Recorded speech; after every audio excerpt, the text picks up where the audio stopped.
करवा चौथ। शास्त्रों में करवा चौथ का विशेष महत्व है। हर साल करवा चौथ का व्रत कार्तिक मास के कृष्ण पक्ष की चतुर्थी तिथि को रखने का विधान है। इस दिन विवाहित महिलाएं पति की लंबी उम्र के लिए व्रत रखती हैं। वहीं कुंवारी कन्याएं अच्छे वर की कामना के लिए करवा चौथ का व्रत करती हैं। यह व्रत निर्जला रखा जाता है, मतलब इस दिन महिलाएं चांद निकलने तक अन्न जल का त्याग करती हैं। उसके बाद शाम को छलनी से चांद देखकर और पति की आरती उतारकर अपना व्रत खोलती हैं। साथ ही मां पार्वती, भगवान शिव और गणेश जी की पूजा इस दिन की जाती है। इस साल कार्तिक माह में कृष्ण पक्ष की चतुर्थी तिथि का आरंभ 20 अक्टूबर 2024 को सुबह 6:46 बजे से होगा और यह अगले दिन 21 अक्टूबर 2024 को सुबह 4:16 बजे समाप्त होगी। करवा चौथ पूजा मुहूर्त 2024। इस बार करवा चौथ की पूजा का शुभ मुहूर्त 20 अक्टूबर को शाम 5:46 से शुरू है, जो शाम 7:02 तक रहेगा। इस तरह से उस दिन व्रती महिलाओं को पूजा के लिए केवल 1 घंटा 16 मिनट का ही शुभ समय प्राप्त होगा। करवा चौथ का महत्व। शास्त्रों के अनुसार माता पार्वती ने शिव को पाने के लिए करवा चौथ रखा था। इसी व्रत के बाद ही उनका विवाह शिव से हुआ। इसके बाद से ही करवा चौथ व्रत की शुरुआत हुई। ये व्रत दाम्पत्य जीवन में अपार खुशियां लेकर आता है। मान्यता है जो सुहागिन स्त्री इस दिन अन्न जल का त्याग कर व्रत रखती है, उसके सुहाग पर कभी कोई आंच नहीं आती। साथ ही कुंवारी कन्याएं अच्छे वर की कामना से इस व्रत को रखती हैं। करवा चौथ की व्रत कथा। बहुत समय पहले की बात है, एक साहूकार के 7 बेटे और उनकी एक बहन करवा थी। सभी 7 भाई अपनी बहन से बहुत प्यार करते थे, यहाँ तक कि वे पहले उसे खाना खिलाते और बाद में स्वयं खाते थे। एक बार उनकी बहन ससुराल से मायके आई हुई थी। शाम को भाई जब अपना व्यापार व्यवसाय बंद कर घर आए तो देखा उनकी बहन बहुत व्याकुल थी। सभी भाई खाना खाने बैठे और अपनी बहन से भी खाने का आग्रह करने लगे, लेकिन बहन ने बताया कि उसका आज करवा चौथ का निर्जल व्रत है और वह खाना सिर्फ चंद्रमा को देखकर उसे अर्घ्य देकर ही खा सकती है। चूंकि चंद्रमा अभी तक नहीं निकला है, इसलिए वह भूख प्यास से व्याकुल हो उठी है। सबसे छोटे भाई को अपनी बहन की हालत देखी नहीं जाती और वह दूर पीपल के पेड़ पर एक दीपक जलाकर चलनी की ओट में रख देता है। दूर से देखने पर वह ऐसा प्रतीत होता है कि जैसे चतुर्थी का चांद उदित हो रहा हो। इसके बाद भाई अपनी बहन को बताता है कि चांद निकल आया है, तुम उसे अर्घ्य देने के बाद भोजन कर सकती हो। बहन खुशी के मारे सीढ़ियों पर चढ़कर चांद को देखती है, उसे अर्घ्य देकर खाना खाने बैठ जाती है। वह पहला टुकड़ा मुंह में डालती है तो उसे छींक आ जाती है। दूसरा टुकड़ा डालती है तो उसमें बाल निकल आता है और जैसे ही तीसरा टुकड़ा मुंह में डालने की कोशिश करती है तो उसके पति की मृत्यु का समाचार उसे मिलता है। वह बौखला जाती है। उसकी भाभी उसे सच्चाई से अवगत कराती है कि उसके साथ ऐसा क्यों हुआ। करवा चौथ का व्रत गलत तरीके से टूटने के कारण देवता उससे नाराज हो गए हैं और उन्होंने ऐसा किया है। सच्चाई जानने के बाद करवा निश्चय करती है कि वह अपने पति का अंतिम संस्कार नहीं होने देगी और अपने सतीत्व से उन्हें पुनर्जीवन दिलाकर रहेगी। वह पूरे 1 साल तक अपने पति के शव के पास बैठी रहती है, उसकी देखभाल करती है।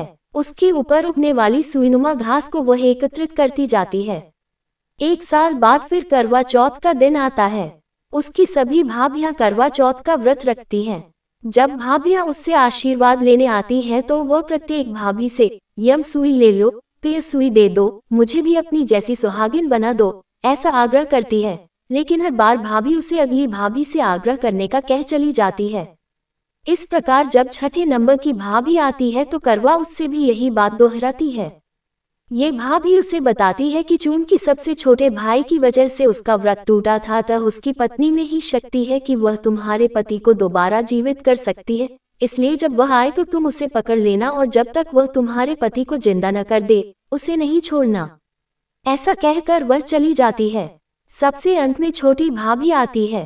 करवा उनसे भी सुहागिन बनने का आग्रह करती है, लेकिन वह टालमटोली करने लगती है। इसे देखकर वह उन्हें जोर से पकड़ लेती है और अपने सुहाग को जिंदा करने के लिए कहती है। भाभी उससे छुड़ाने के लिए नोचती है, खसोटती है, लेकिन करवा नहीं छोड़ती है। अंत में उसकी तपस्या को देख भाभी पसीज जाती है और अपनी छोटी अंगुली को चीरकर उसमें से अमृत उसके पति के मुंह में डाल देती है। करवा का पति तुरंत श्री गणेश कहता हुआ उठ बैठता है। इस प्रकार प्रभु कृपा से उसकी छोटी भाभी के माध्यम से करवा को अपना सुहाग वापस मिल जाता है। हे श्री गणेश माँ गौरी, जिस प्रकार करवा को चिर सुहागन का वरदान आपसे मिला है, वैसा ही सब सुहागिनों को मिले। करवा चौथ की आरती। ओम जय करवा मैया, माता जय करवा मैया, जो व्रत करे तुम्हारा पार करो नैया। ओम जय करवा मैया, सब जग की हो माता, तुम हो रुद्रानी, यश तुम्हारा गावत जग के सब प्राणी। कार्तिक कृष्ण चतुर्थी, जो नारी व्रत करती, दीर्घायु पति होवे, दुख सारे हरती। होए सुहागिन नारी, सुख संपत्ति पावे। गणपति जी बड़े दयालु, विघ्न सभी नाशे। करवा मैया की आरती, व्रत कर जो गावे। करवा चौथ पूजा मंत्र। ओम एक दंताय नमः, ओम गौर्य नमः, ओम चतुर्थी देव्य नमः, ओम नमः शिवाय। दान मंत्र कर्कम क्षीर संपूर्णा तो पूर्णमथा पिवा ददामि रत्न से युक्तम चिरंजीवतु में पते। पूजा सामग्री की लिस्ट। चंदन, शहद, अगरबत्ती, पुष्प, कच्चा दूध, शक्कर, शुद्ध घी, दही, मिठाई, गंगाजल, अक्षत, चावल, सिंदूर, मेहंदी, महावर, कंघा, बिंदी, चुनरी, चूड़ी, बिछवा, मिट्टी का टोंटीदार करवा व ढक्कन, दीपक, रुई, कपूर, गेहूं, शक्कर का बूरा, हल्दी, जल का लोटा, गौरी बनाने के लिए पीली मिट्टी, लकड़ी का आसन, चलनी, 8 पूरियों की अठावरी, हलवा और दक्षिणा, दान के लिए पैसे आदि। करवा चौथ व्रत विधि। करवा चौथ की आवश्यक संपूर्ण पूजन सामग्री को एकत्र करें। व्रत के दिन प्रातः स्नानादि करने के पश्चात यह संकल्प बोलकर करवा चौथ व्रत का आरंभ करें। मम सुख सौभाग्य पुत्र पौत्रादि सुस्थिर श्री प्राप्ति करक चतुर्थी व्रत में करिष्ये। पूरे दिन निर्जला रहें। दीवार पर गेरू से फलक बनाकर पिसे चावलों के घोल से करवा चित्रित करें। इसे वर्क कहते हैं। चित्रित करने की कला को करवा धरना कहा जाता है। 8 पूरियों की अठावरी बनाएं, हलवा बनाएं, पक्के पकवान बनाएं, पीली मिट्टी से गौरी बनाएं और उनकी गोद में गणेश जी बनाकर बिठाएं। गौरी को लकड़ी के आसन पर बिठाएं। चौक बनाकर आसन को उस पर रखें।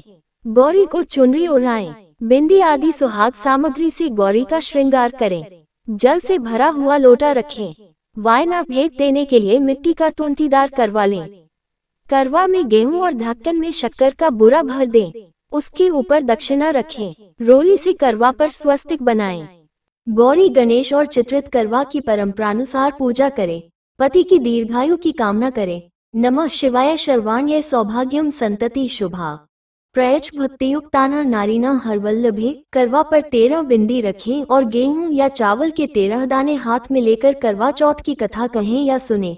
कथा सुनने के बाद करवा पर हाथ घुमाकर अपनी सासू जी के पैर छूकर आशीर्वाद लें और करवा उन्हें दे दे। 13 दाने गेहूं के और पानी का लोटा या टोंटीदार करवा अलग रख ले। रात्रि में चंद्रमा निकलने के बाद छलनी की ओर से उसे देखें और चंद्रमा को अर्घ्य दे। इसके बाद पति से आशीर्वाद ले, उन्हें भोजन कराएं और स्वयं भी भोजन कर ले।